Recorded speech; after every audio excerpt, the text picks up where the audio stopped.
Good morning, guys. Good morning. It is late morning. Once again, L-emia took over. L meaning lazy. The horses have been hanging over here quite a bit. Look at that spot. Huh, interesting.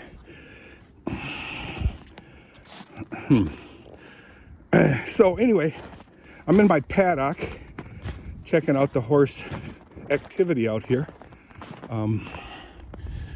The apple tree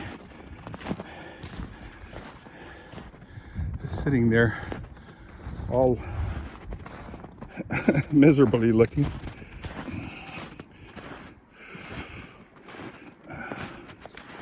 There's a spot right there that I need to close up a little bit. Otherwise, looks okay. Horses could probably step over the fence there, but it's deep snow, so they'll sink in the ground quite a bit. All those trees that are laying down, I'm gonna chop up into small handleable pieces. There's a couple over here too. Right there. They gotta get taken down. It just looks bad in the fall and the spring and the winter. You know, summertime you can't see it because it's all green. Leaves are covering it all. So, yeah, it's pretty deep here. But it's hard right now. So, it is the 4th of February 2026, which is a Thursday. And it's 22 degrees right at the moment. We have a high forecasted to be at 25, which is really pretty nice considering.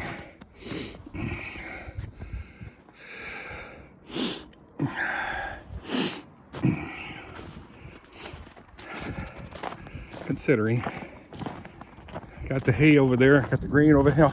Oh, hey, I need my bucket.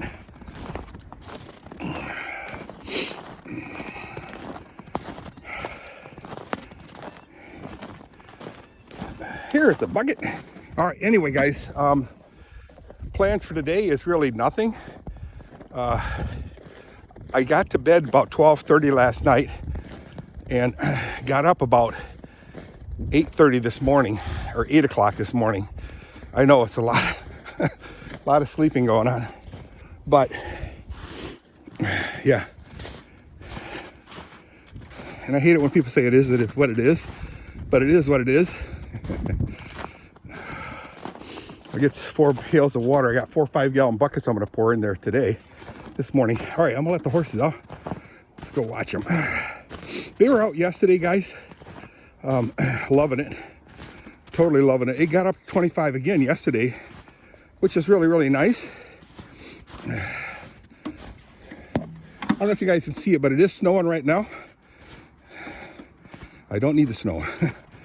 Well, I don't need the snow. And I know I've talked about this for the last week and a half. I got to move that poop in the pile. It's getting pretty high. So we'll see how it goes today. Do I feel like it today? Right now, I don't. I mean, I feel pretty good, surprisingly. Yesterday, I felt really cruddy. Kathy's saying I had the COVID or something. Hi, sweets. Oh. Boy. Yep, I'm letting you girls out. Yay. Oh, okay. Let's do it. Oh, I got to get some of these bags. The last time I got it was December 22. So it was about a month and a half ago. So I feel pretty good about that. So I'm going to first let Oscar out because she's a wimp. And then I'll let her daughter out. Come on, Oscar. Oscar, not Oscar, Oscar. These are 3 girl horses. And they're all overweight, like I said a million times.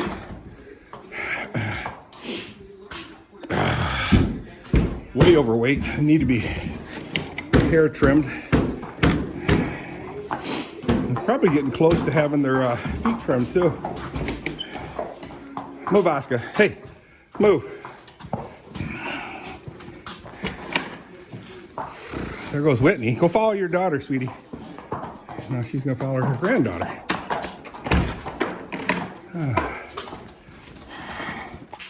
And yes, my hands are getting really, really cold. I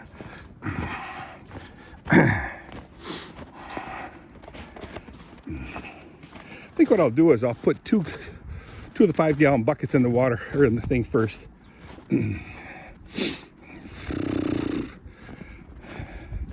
Name drop, Jeff Freeze. Jeff Freeze. He passed away a few years ago. I don't know, 6, 7, 8 years ago, something like that. I think of a massive heart attack. What's with all these massive heart attacks as of late? That Veltman passed away 3 weeks ago. I got to get a hold of Matt, his son, see how he's doing. Hope he's doing okay.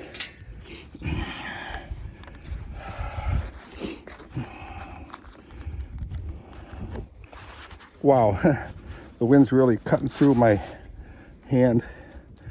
The one that's not being shown. I don't have my gloves on that one. Let's turn the fence on. So, yeah, my hand is cold. I got to get a hold of Matt, see how he's doing. Matt Veltman.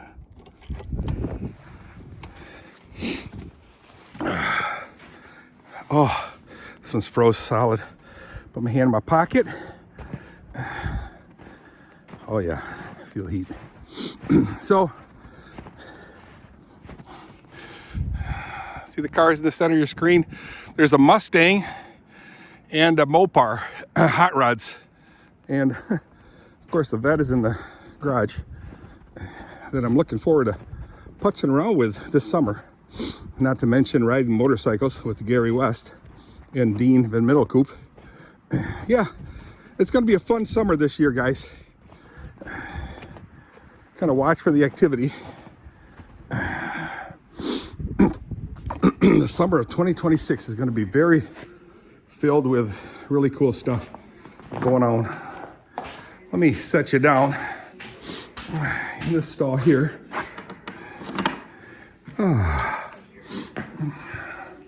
So, Quartzsite, Arizona, guys. Quartzsite, Arizona. What's going on? I've been thinking about it. Got a hold of my buddy, Captain Jack Scrapper, and I asked him, I said, when are you heading to Quartzsite? He wasn't sure yet. And I told him, I says, well, I'm looking at end of February, beginning of April, maybe spend like 10 days there. And rent a camper, motor home. There's camping cruise or something, a cruise camp or something. Can't remember it. In Phoenix, they have a really good range of different types, sizes of Class C's. I would rent the smallest one they have. Want to make sure I have a generator. I need a generator. So, because the really small ones, they have what's called a solar generator, which is malarkey. So it's probably just a bunch of pack of batteries. But batteries run out of electricity. So, generators don't. Let me get my shovel.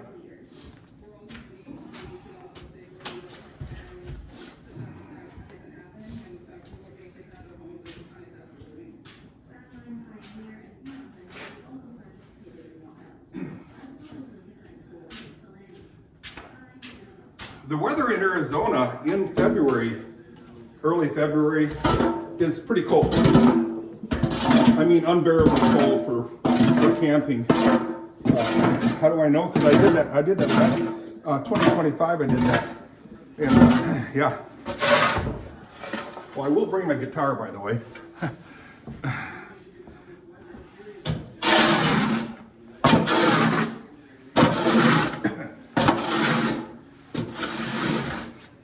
I'll bring some clothes. Always shorts. I don't wear long pants down there, I don't think. I don't think I do. I don't know. Maybe I do.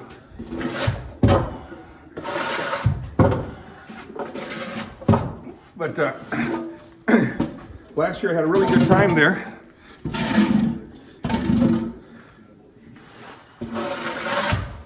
Very good time.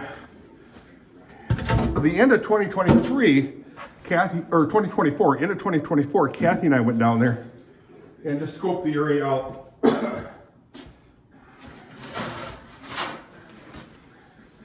Went to Lake Havasu, Joshua Tree.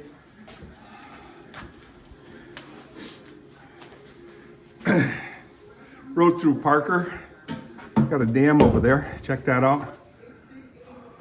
Colorado River, by the way. So Colorado River divides Arizona from California in a big section of it. So it's kind of interesting. What I like about Arizona is the mountains aren't staggering. You know, they're small mountains, ranges, nothing humongous. But I've said this before, what amazes me so much is a lot of the BLM land, they are covered, sprinkled with lava rock, probably the size of your fist, average, all over the place, evenly spaced. What happened? How did they get there? I don't know. So obviously it comes from a volcano, because it's volcanic rock. What happened?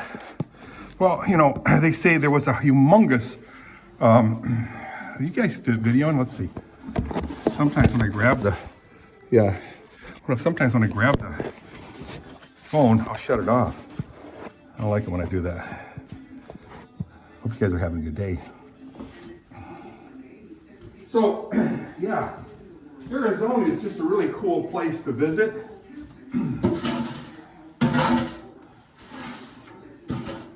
Now, there might be,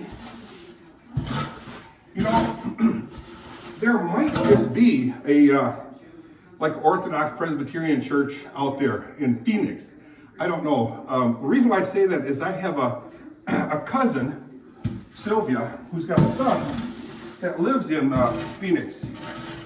He's a sales guy, a realtor. He's a realtor there. And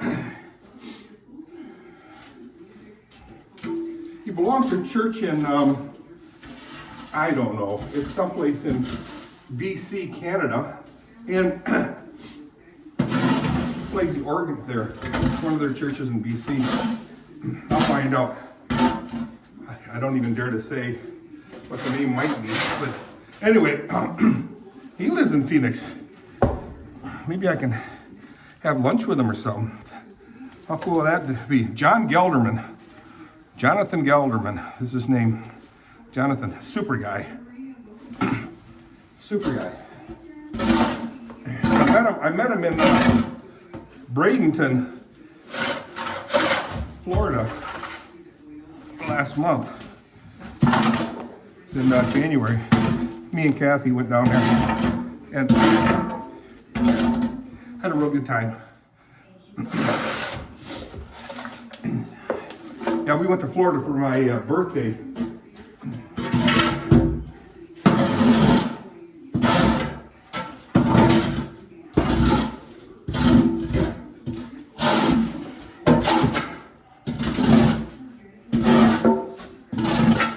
Going back to my name drop, Jeff Fries. He was a mathematics teacher, a math teacher, high school teacher in some public school. Probably in Holland, maybe? I think, I don't know where, but anyway, and then he got out of that. He started working as a maintenance guy at Lear Corporation. Lear. And a very bright guy, obviously. I mean, if you're gonna teach mathematics. I know I talked about Jeff Fries before.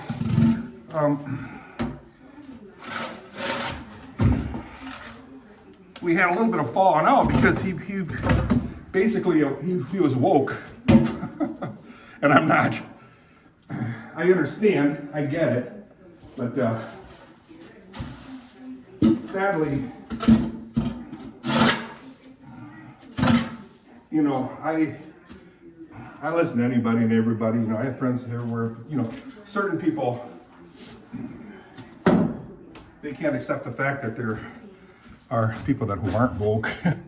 Anyway, so sadly, we had a partial falling out, but super nice guy, guys. Brilliant guy. He became a electrician, I believe, at Lear.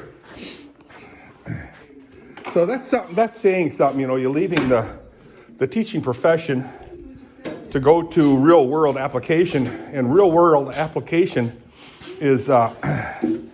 You have to deal with what the teachers, professors, and teachers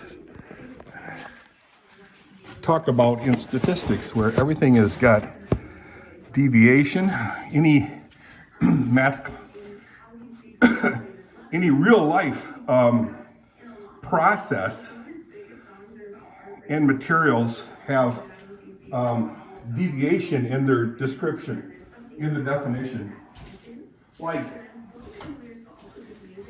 if you're cutting a bunch of steel, let's say 1/2 inch round stock, solid steel at 1 foot exactly. When you cut it, you bump it up against the steel up against a hard stop, and then you cut it. You think they're all exactly the same, but there's so many possibilities, probabilities of you not cutting it exactly 1 foot. And what you do is you build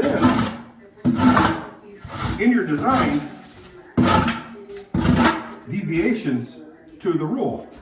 In other words, 1 foot plus or minus, let's just say 1/8 of an inch.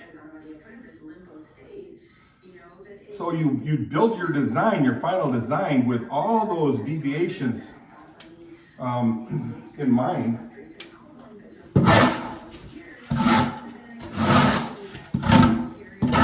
So when you get a part, you say, how come this whole assembly is all out of whack? Well, all my parts are within spec. Yeah, but if you add everything up in an assembly, you have to take consideration that every deviation affects the final deviant. Anyway, and that's causes a lot of distress in industry, and a lot of people can't handle it. So what they do is they leave the industry and start teaching. Well, you go by the book, you know. 1 + 1 is 1. Yeah. But 1 foot plus 1 foot of piece of steel cut by a human hand is plus or minus whatever, 1 foot plus or minus. And that's very frustrating for engineers and designers, because those are deviations. So anyway, we have tolerances, built-in tolerances to tolerate the messed up world we have, reality. So anyway, so it's easier to be a teacher. So I was very happy to see that he left teaching to deal with real life stuff. And with real life stuff he did work with, he became a black belt in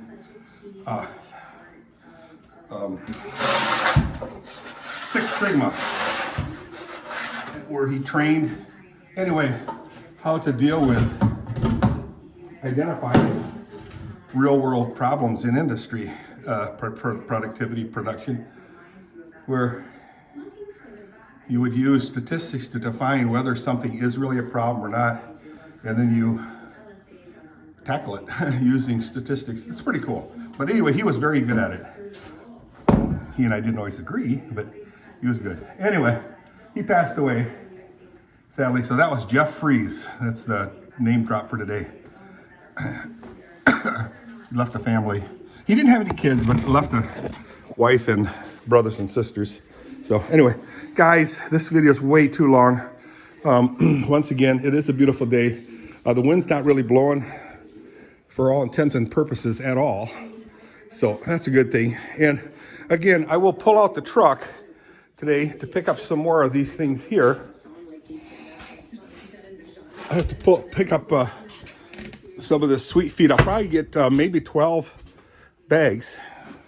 Last time I picked up, let's see, it was December 22. I picked up 13 bags. See that? And it lasted me that long. Today is the 4th of February, and it was December 22, 2025 that I picked up those 13 sacks. So if I get 12, I think it'll last me a very good time, very long time. So yeah, that's cool. I got plenty of those to last me well into spring, mid to late spring. And again, yeah, if I get 12 sacks of these things, it'll last me into April. So that sounds kind of cool, especially when today is the 4th, 5th. I think it's the 5th of, 5th, or is it 6th? I don't know. Well, anyways, it's Thursday, February, February something. I can't remember what date it is. All right, guys, I'll see ya. Let me go ahead and finish up, put hay down these things. I should do that right now. Hay, and then she got hay. She got no hay. Wow. I think this one has a little bit of hay. Oscar stall. It's got a little bit, not much. So I'll go ahead and toss some hay down here. And, oh, yeah, these 4 buckets right there got to go into the paddock water trough. So that's cool. All right, let's head upstairs. And then I'll hang up the phone here. Finish up the video. Hope you guys are having a good time. Again, I am. And yeah, take it easy, people. See ya. I got plenty of hay to last till April, May, April for sure. So we'll see. See ya.